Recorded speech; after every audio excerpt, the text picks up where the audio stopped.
પાર્ટીના નેતા ચૈતર વસાવાએ ભરૂચના સાંસદ મનસુખ વસાવાના આક્ષેપોને ફગાવ્યા, કલેક્ટર સમક્ષ રજૂઆત કરી ખુલાસો માંગ્યો। નર્મદા જિલ્લામાં ડેડિયાપાડા ખાતે આયોજિત વડાપ્રધાનના કાર્યક્રમના ખર્ચને લઈ આમ આદમી પાર્ટીના નેતા ચૈતર વસાવા અને ભરૂચના સાંસદ મનસુખ વસાવા વચ્ચેના રાજકીય સંઘર્ષે નવો વળાંક લીધો છે।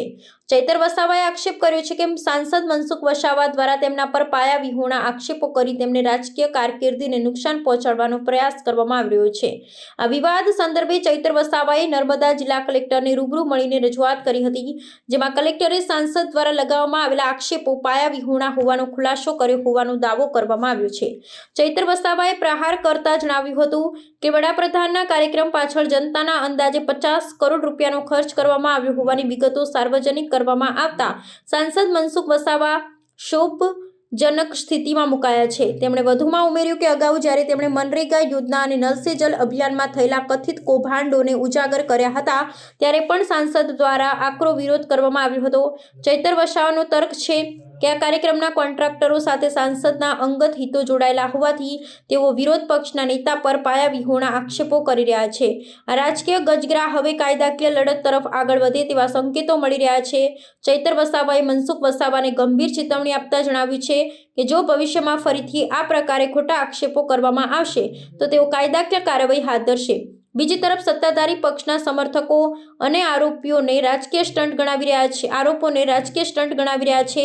આક્ષેપ પ્રતિ આક્ષેપના આ દૂરને કારણે સ્થાનિક રાજકારણમાં ગરમાવો આવ્યો છે અને આગામી દિવસોમાં આ મુદ્દો વધુ ઉગ્ર બને તેવી શક્યતાઓ છે। સાહેબ, આપ જિલ્લાના વહીવટી વડા છો ને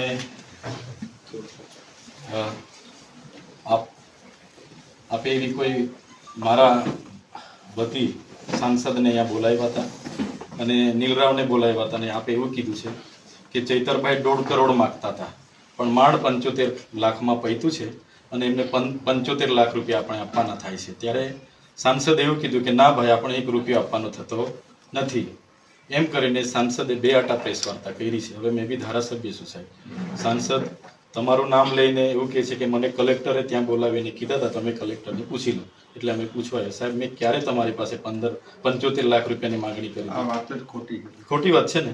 હા, બસ તો આ મેં લેખિતમાં આવ્યો છું સાહેબ, તો મને સાહેબ આપ શ્રી મને ન્યાય આપશો એવી માંગણી છે સાહેબ। આપણે માર્ગ અને મકાન વિભાગના એક્શન સાહેબને બી પૂછી લેજો, એમનું નામ પણ આવે છે। ભરૂચના સાંસદ શ્રી દ્વારા ચૈતર વસાવાએ 75 લાખ રૂપિયાની માંગણી કરી તોડ કરી એવો આક્ષેપ કર્યો હતો અને આ રજૂઆત કલેક્ટરશ્રીએ અમને કરી છે એવી વાત હતી।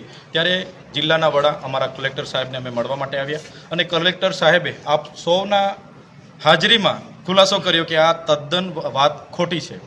એટલે મનસુખભાઈને મારે વિનંતી છે, જે મુદ્દો એ વડાપ્રધાનશ્રીના ડેડિયાપાડા કાર્યક્રમના ખર્ચાનો છે તો એની જ માહિતી રાખો ને। તમે આવા પાયા વિહોણા એક સાંસદ તરીકે મારા પર આક્ષેપ કરો, મારી રાજકીય કારકિર્દી, મારી શાખને તમે નુકસાન કરવાનું કામ કરો, એ વ્યાજબી નથી। આજે કલેક્ટર સાહેબે નિડરતાથી ખુલાસો આપ્યો અને કહી દીધું કે આ તદ્દન પાયા વિહોણી ખોટી વાત છે। એટલે મનસુખભાઈ ફરી આવું વાર અમારા પર પાયા વિહોણા આક્ષેપ નહીં કરે, નહીં તો અમે લીગલી કાર્યવાહી એમના પર કરાવીશું। મનસુખભાઈનું નિવેદન બી છે કે વારંવાર એક જ મુદ્દો લઈને કેમ તમે ઉછળો છો? હવે વારંવાર તો ક્યાં છે, કાર્યક્રમ 15મી નવેમ્બરે થયો અને આ મહિનાની સંકલનમાં મને એમણે માહિતી આપી। હવે જનતાના પૈસાના કાર્યક્રમ થયા તો અમે જનતાની સમક્ષ મૂક્યું છે। એમાં મનસુખભાઈને પેટમાં કેમ દુખે? મનરેગા કૌભાંડનો મેં ઉજાગર કર્યો ત્યારે એમને પેટમાં દુખ્યું, નલ સે જલ કૌભાંડની મેં વાત કરી ત્યારે એમને પેટમાં દુખે છે અને જ્યારે આજે આ ખર્ચાઓના માટે મેં માહિતી માગી ત્યારે પેટમાં દુખે છે। એટલે મને લાગે છે આ કોન્ટ્રાક્ટરો એમના જ છે, એટલા માટે એ ખોટી પાયા વિહોણી અમારા પર વાતો મૂકે છે।